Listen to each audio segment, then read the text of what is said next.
Welcome, everyone. Today we're taking a fascinating journey back to the 1960s classroom, a world that might seem almost unrecognizable to modern parents and educators. If you're a parent today, used to detailed curriculum plans, constant communication through apps, and strict safety protocols, what you're about to hear might genuinely surprise you. The 1960s were a transformative decade in many ways. It was the era of social change, cultural revolution, and dramatic shifts in attitudes. But in the classroom, many practices remained rooted in traditions that stretched back generations.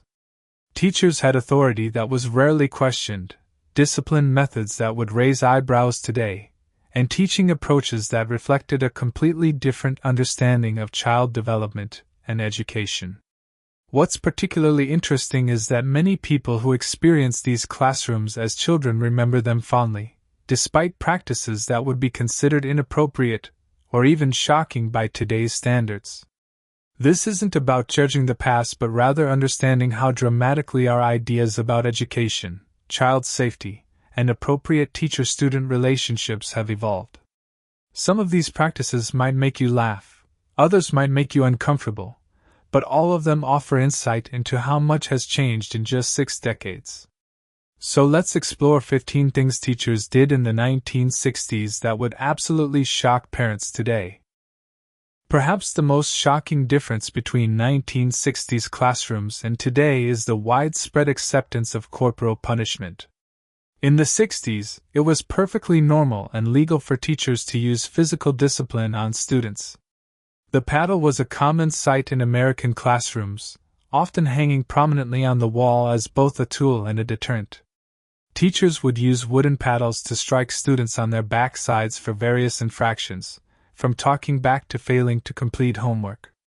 This wasn't done in private either. Often, students were paddled in front of their classmates, adding public humiliation to physical pain. The practice was so normalized that many schools had specific protocols about it, requiring certain numbers of swats for particular offenses. In Britain and other Commonwealth countries, the cane was the weapon of choice. Students would be told to hold out their hands and receive sharp strikes across their palms. Some teachers became known for their particular enthusiasm or severity with corporal punishment, and students would dread being sent to certain administrators or teachers. What's perhaps most shocking to modern sensibilities is that parents generally supported this practice. If a child came home and told their parents they'd been paddled at school, the typical response was to ask what the child had done to deserve it. The idea that the teacher was in the right was almost always the default assumption. Some parents even requested that teachers use physical discipline, believing it would keep their children in line. This wasn't limited to older students either. Elementary school children, sometimes as young as 5 or 6, could be subjected to physical punishment for minor misbehavior. The concept of age-appropriate discipline was understood very differently, and the physical punishment of young children was seen as character-building rather than potentially harmful. Today, of course, corporal punishment in schools is banned in most developed countries, and even where it's technically legal in some American states, it's rarely practiced. The understanding of child psychology and the long-term effects of physical punishment has completely transformed educational discipline. Modern teachers can face criminal charges for physically striking a student, a complete reversal from the 1960s when it was expected and encouraged. This one might seem almost unbelievable to younger generations, but in the 1960s, teachers commonly smoked cigarettes inside school buildings, often right in their classrooms. Teachers' lounges were perpetually filled with cigarette smoke, and it wasn't uncommon for a teacher to have an ashtray on their desk. High school teachers would sometimes smoke while teaching, taking drags between sentences as they lectured or wrote on the chalkboard. This was seen as perfectly normal adult behavior. In fact, smoking was so widespread and socially accepted that nobody thought twice about the health implications for students breathing secondhand smoke all day. Some high schools even had designated smoking areas for students, particularly older students. In many schools, seniors who were 18 were permitted to smoke in designated outdoor areas or sometimes in specific indoor spaces. The school newspaper or yearbook might even show photos of students in these smoking areas, something that seems absolutely shocking today. The concept of secondhand smoke as a health hazard was not widely accepted in the 1960s. While the Surgeon General's report in 1964 began to change public understanding of smoking's dangers, the cultural shift took years. Teachers saw no problem with lighting up in enclosed spaces where children spent their days, and administrators didn't consider it worthy of prohibition. This extended beyond just cigarettes. Teachers might also smoke pipes or cigars, filling classrooms with even thicker smoke. The smell of tobacco was simply part of the school environment, clinging to curtains, books, and clothing. Students with asthma or other respiratory conditions had no special accommodations because the connection between their symptoms and the smoke-filled environment wasn't fully recognized. Today, not only is smoking banned in all school buildings across the developed world, but most schools have smoke-free policies that extend to the entire campus, often including parking lots.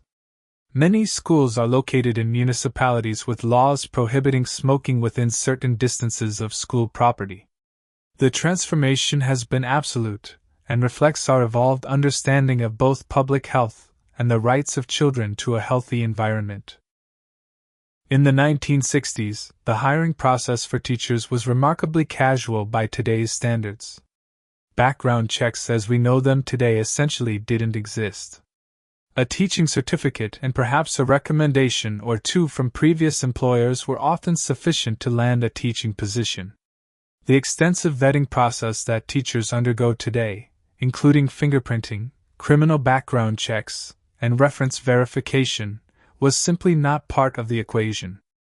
This meant that schools had no systematic way of knowing if someone they were hiring had a criminal history, including offenses that today would automatically disqualify someone from working with children.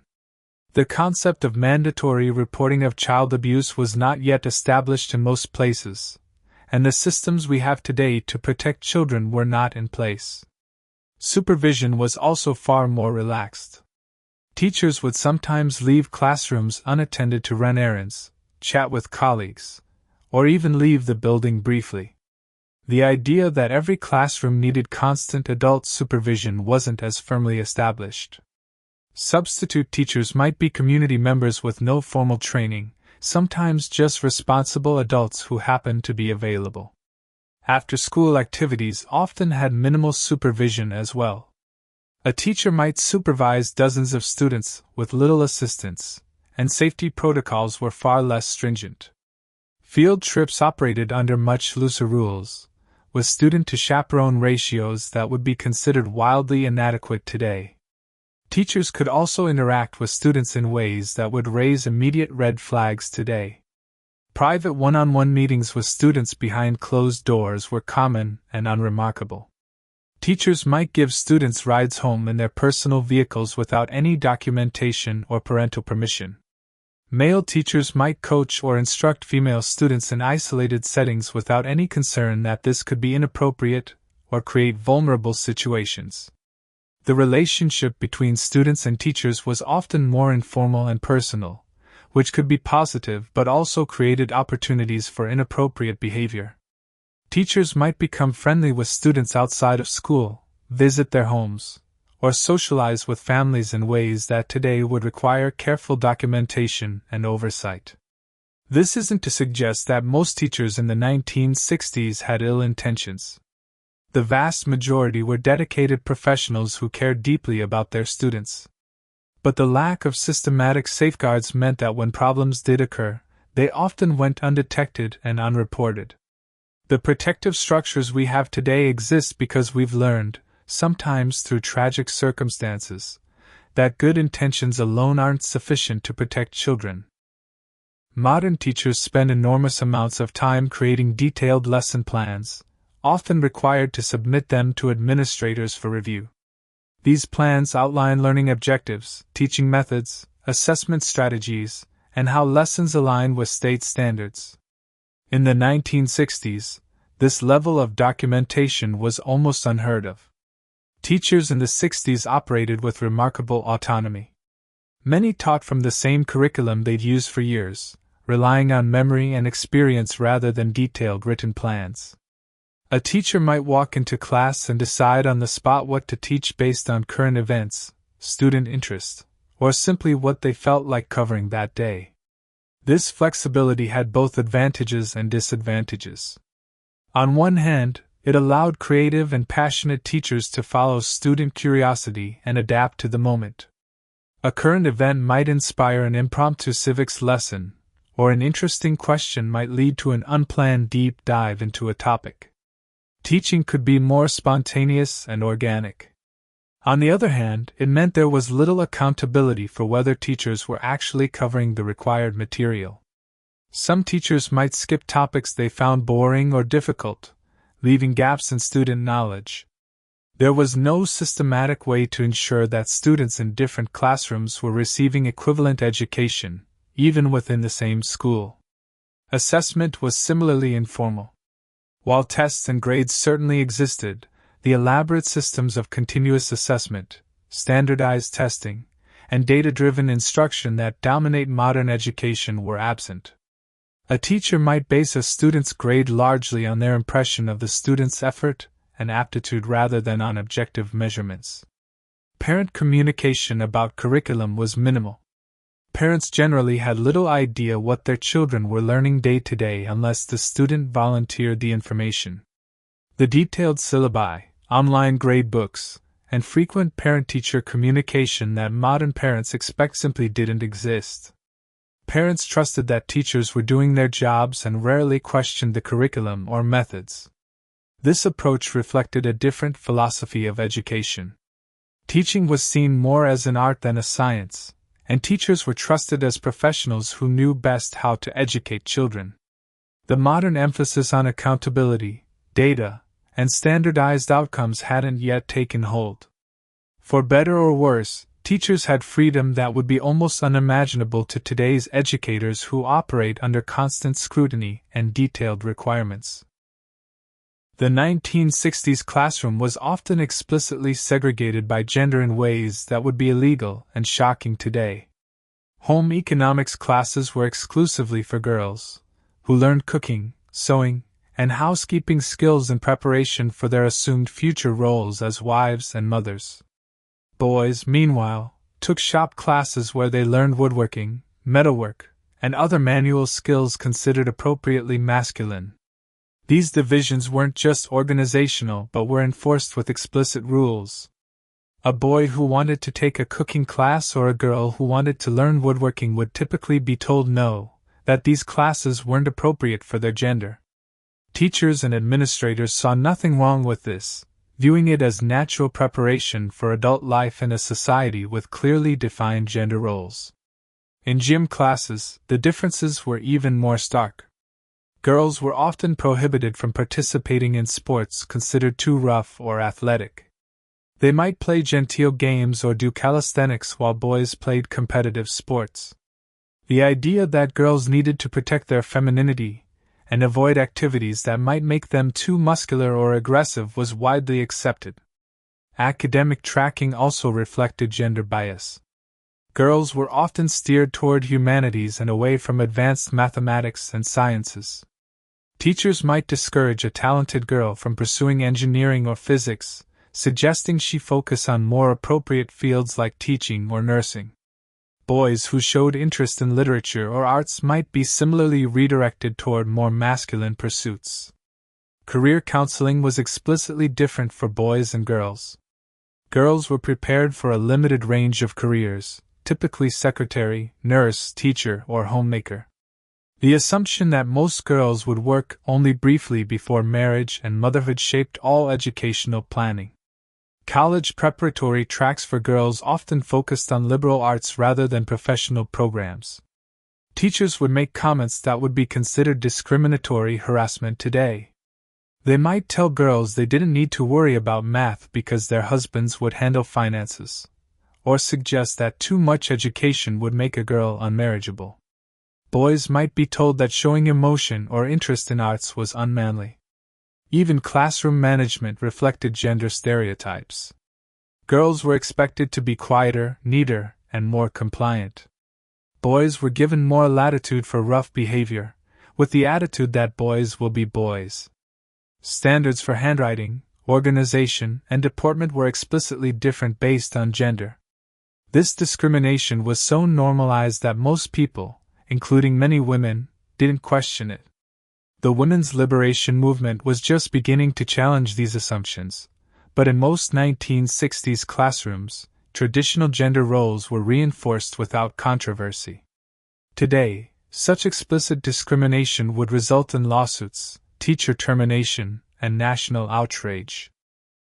Although the Supreme Court had ruled school segregation unconstitutional in 1954 with Brown v. Board of Education, the reality in many American classrooms throughout the 1960s was continued racial separation and discrimination. In the Deep South, schools remained essentially segregated well into the decade, with various tactics used to avoid integration. Even in schools that were technically integrated, discriminatory practices were common. Black students might be tracked into lower-level classes regardless of ability. Teachers held lower expectations for minority students, a form of racism that was often unconscious but deeply damaging. Students of color faced prejudice from both teachers and peers, often with little institutional response. Curriculum in the 1960s was overwhelmingly Eurocentric. History classes taught from textbooks that minimized or ignored the experiences of people of color, the realities of slavery, and the contributions of non-white Americans. Literature classes focused almost exclusively on white authors. The idea of multicultural education or diverse representation in curriculum was decades away. Teachers, nearly all of whom were white in most parts of the country, often held prejudiced attitudes that influenced their teaching. They might use racial slurs, tell racist jokes, or make comments reflecting stereotypes about different racial groups. This behavior, while increasingly questioned as the decade progressed, often went unchallenged by administrators. In some schools, particularly in the South, white teachers taught in ways that explicitly supported segregationist ideology. They might present the Civil War as being about states' rights rather than slavery, or teach that segregation was natural and beneficial. These politically charged lessons went unchallenged because they reflected the dominant white community's views. Disciplinary practices also reflected racial bias.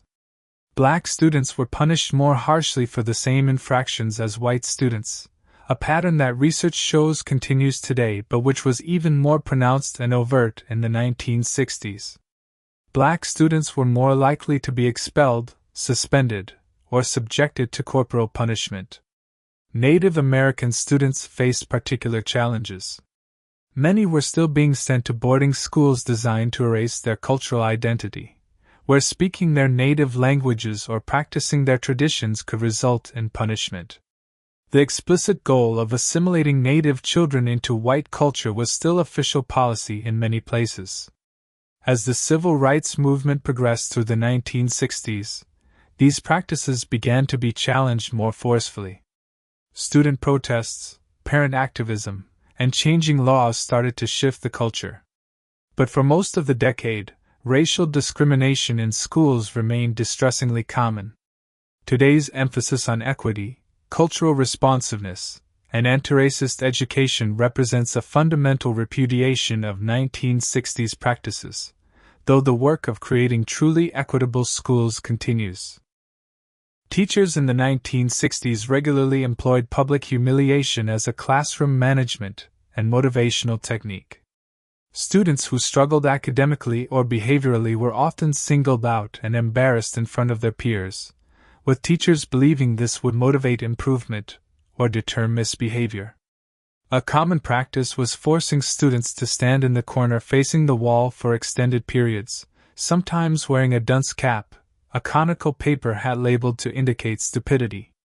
This medieval practice persisted into the 1960s in some classrooms, literally branding struggling students as dumb in front of their classmates. Teachers would read aloud the grades on tests, starting from the highest and working down, so everyone knew exactly where each student ranked. Failing papers might be held up for the class to see, with the teacher making pointed comments about the poor quality of work. Students who scored well might be praised while others were criticized, creating a public hierarchy of achievement. Some teachers would mock students who gave wrong answers, using sarcasm or belittling comments. A student who mispronounced a word might be subjected to exaggerated repetition and laughter. Those who struggled with reading might be forced to continue trying in front of the class despite obvious distress, with no consideration for learning disabilities or reading difficulties. Physical markers of shame were also used. Students might be made to wear signs around their necks indicating their offense or shortcoming. A child caught talking might wear a sign saying, "I am a chatterbox," for an entire day. These public displays were intended to create shame that would modify behavior. Seating arrangements were sometimes used punitively. The student with the worst behavior or grades might be isolated at a desk far from others, marked as different and problematic. Alternatively, problem students might be seated right in front of the teacher's desk, under constant scrutiny, which was itself a form of public identification. Comparisons between students were frequent. Teachers might say things like, "Why can't you be more like your brother?" Or, "Look at how well Susan does her work, why can't the rest of you do the same?" These comparisons, intended to motivate, often instead created resentment and damaged self-esteem. The understanding of child psychology and self-esteem was limited in the 1960s. Many educators believed that shame was an effective motivator, and that children needed to be toughened up rather than protected from criticism. The idea that public humiliation could cause lasting psychological damage was not widely accepted. Today, we understand that public humiliation can lead to anxiety, depression, and lasting emotional harm. Modern educational practice emphasizes building students up rather than tearing them down, providing private feedback, and maintaining student dignity even when addressing problems. Teachers who publicly humiliated students today would face disciplinary action and potential termination. This shift represents a fundamental change in how we understand child development and effective teaching. In the 1960s, the concept of learning disabilities as we understand them today was barely recognized.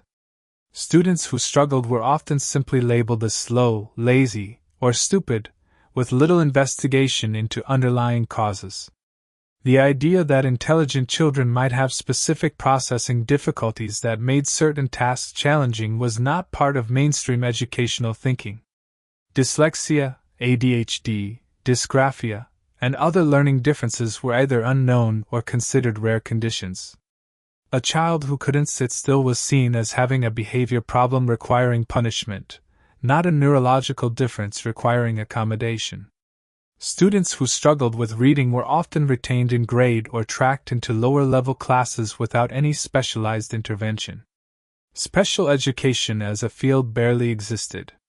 The Education for All Handicapped Children Act, which would guarantee educational rights for students with disabilities, wasn't passed until 1975. Before that, schools had no legal obligation to provide accommodations or even to educate students with significant disabilities. Many children with disabilities were excluded from public schools entirely or warehoused in separate facilities with minimal educational programming. Students who needed glasses might be the only ones receiving any accommodation, and even that was dependent on parents recognizing the problem and having resources to address it. School-based vision and hearing screenings were limited, and follow-up was inconsistent. Children might struggle for years with undiagnosed vision or hearing problems that affected their learning. The pace of instruction was set for the middle of the class, and students were expected to keep up. Those who fell behind received little help beyond perhaps being held back a grade. Those who were ahead might be given busy work, or expected to sit quietly while others caught up. The concept of differentiated instruction tailored to individual needs was decades away. Gifted students also lacked systematic support. While some schools had accelerated tracks, many gifted children were simply bored in regular classrooms with no outlet for their abilities. Teachers might see them as teachers' pets or resent the extra work of providing challenges. The understanding that gifted students have special educational needs was limited. Students with physical disabilities faced particular challenges. Schools were not required to be accessible, and many had no ramps, elevators, or accessible bathrooms. A student using a wheelchair might be unable to attend certain schools or access second-floor classrooms. This physical exclusion was simply accepted as normal. Mental health issues were stigmatized and rarely addressed. A student struggling with depression, anxiety, or trauma received no school-based support. School counselors, where they existed, focused primarily on discipline and college planning, not mental health. Students were expected to leave personal problems at the door. Today's emphasis on inclusive education, individualized education plans, accommodation of learning differences, and support for mental health would be almost unrecognizable to a 1960s teacher. The shift represents not just changed practices but a fundamentally different understanding of human neurodiversity and the purpose of education. Science classrooms in the 1960s operated with safety standards that would horrify modern safety officers. Students handled dangerous chemicals with minimal protection, sometimes not even wearing safety goggles. Mercury thermometers were common, and if one broke, students might play with the liquid mercury, rolling the fascinating silver balls around on their desks, completely unaware of the toxic danger. Chemistry experiments often involve substances that would be banned from school laboratories today. Students might work with concentrated acids, toxic heavy metals, or flammable materials with only the most basic safety instructions. The concept of proper ventilation, safety equipment, or detailed safety protocols was limited. Bunsen burners were lit with matches, often by students, with minimal supervision. Biology classes involved practices that would shock modern parents. Dissection was common, often starting in elementary school. Students might dissect preserved animals without gloves, exposing themselves to formaldehyde, a known carcinogen. The preservative fluids were handled casually, poured down drains without environmental considerations. Field trips included activities we now consider reckless. Students might collect water samples from polluted streams, handle wild animals, or explore caves with minimal equipment and supervision. The ratio of adults to students on trips was far lower than today's standards, and risk assessments simply didn't happen. Shop classes were particularly hazardous. Students used power tools, including table saws, drill presses, and lathes, often with minimal training. Missing fingers weren't uncommon among shop teachers and sometimes students. Safety guards on equipment were often removed because they were seen as getting in the way. Safety glasses were recommended but not always required or enforced. Home economics classes also had safety issues. Students used stoves, knives, and other potentially dangerous equipment with supervision that would be considered inadequate today. Burns and cuts were accepted as normal learning experiences rather than preventable accidents requiring policy changes. Physical education brought its own dangers. Gymnastics equipment was used without the safety mats and spotting protocols we now consider essential. Dodgeball and other games that could cause injury were standard. Students might be pushed to physical exertion without consideration for individual health conditions or fitness levels. The overall attitude towards safety was that minor injuries were part of learning and growing up. Schools didn't face the liability concerns that shape modern practice, and parents generally accepted that children might occasionally get hurt at school. The elaborate safety protocols, permission forms, and risk assessments that govern modern schools simply didn't exist. This isn't to say that teachers were careless, but rather that understanding of safety and acceptable risk was completely different. Today's safety-first approach, while sometimes criticized as excessive, reflects our evolved understanding of injury prevention and our unwillingness to accept preventable harm to children. Food allergies were rarely diagnosed in the 1960s, and schools had zero protocols for dealing with them. Children with severe allergies likely stayed home or suffered without proper diagnosis, as the medical understanding and testing for allergies were far less advanced. The concept of an allergy-aware classroom or peanut-free lunch table would have seemed bizarre.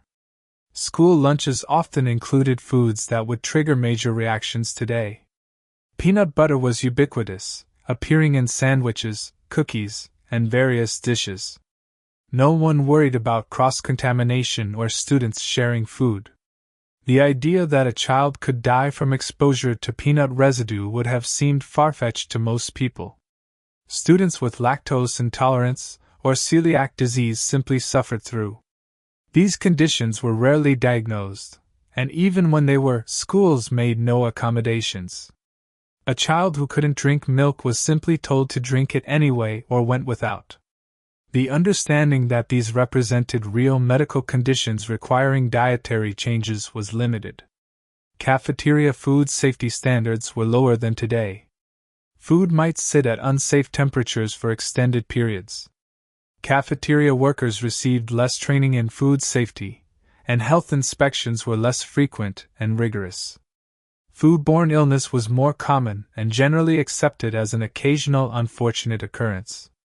Classroom parties involved homemade treats from parents, with no ingredient lists or allergy considerations. Halloween parties, Valentine's Day celebrations, and birthday treats meant a free-for-all of candies, cookies, and cakes, all shared among students without any screening for allergens or safety. The treats might have been prepared in kitchens with questionable hygiene standards, but this was never questioned. Students brought lunches in basic lunch boxes with no ice packs or insulation. Mayonnaise-based sandwiches and other perishable foods sat in warm lockers or classrooms for hours before lunch. Food poisoning was more common but generally not connected to these storage practices.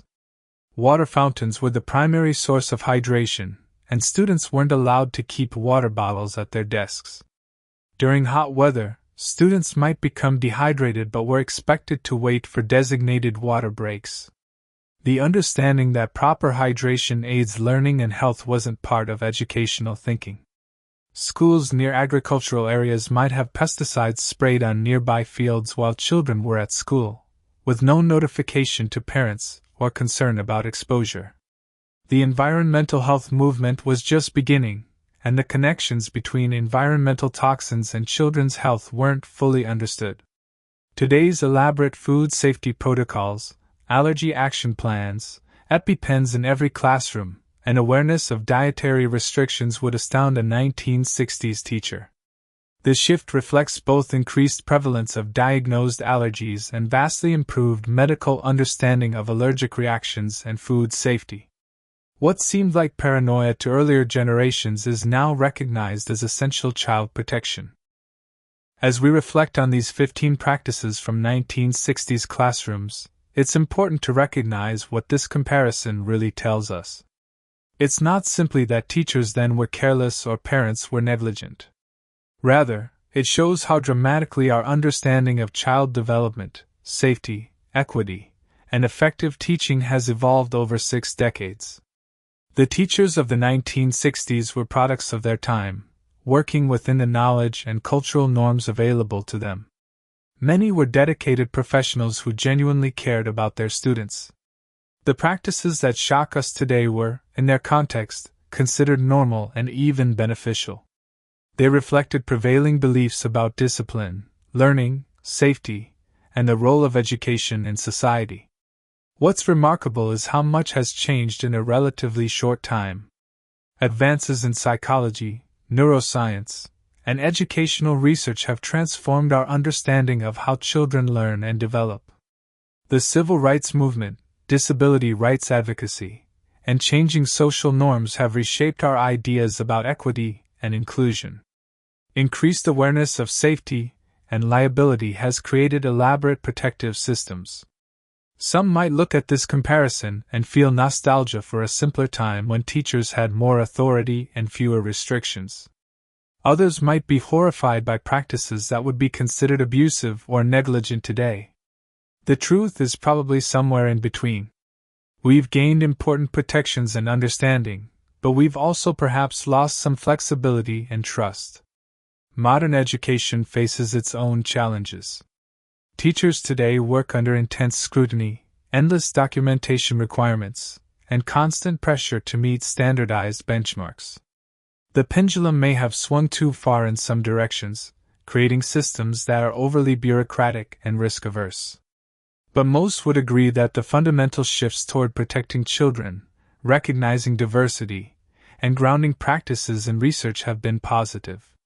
These changes remind us that education, like all human endeavors, continues to evolve. What we consider best practice today will likely seem outdated to future generations. The teachers of 2065 will probably look back at 2025 classrooms with the same mixture of amusement and shock that we bring to examining the 1960s. The key lesson is perhaps humility. We should be proud of the progress we've made while recognizing that we're still learning. We should honor the dedication of past teachers while acknowledging that they worked within limitations of knowledge and social structures that we've since overcome. And we should remain open to continued evolution in educational practice, always keeping the well-being and growth of children at the center of our efforts. Thank you for joining me on this journey through classroom history. I hope it's given you a new perspective on how far we've come and perhaps some food for thought about where we're headed.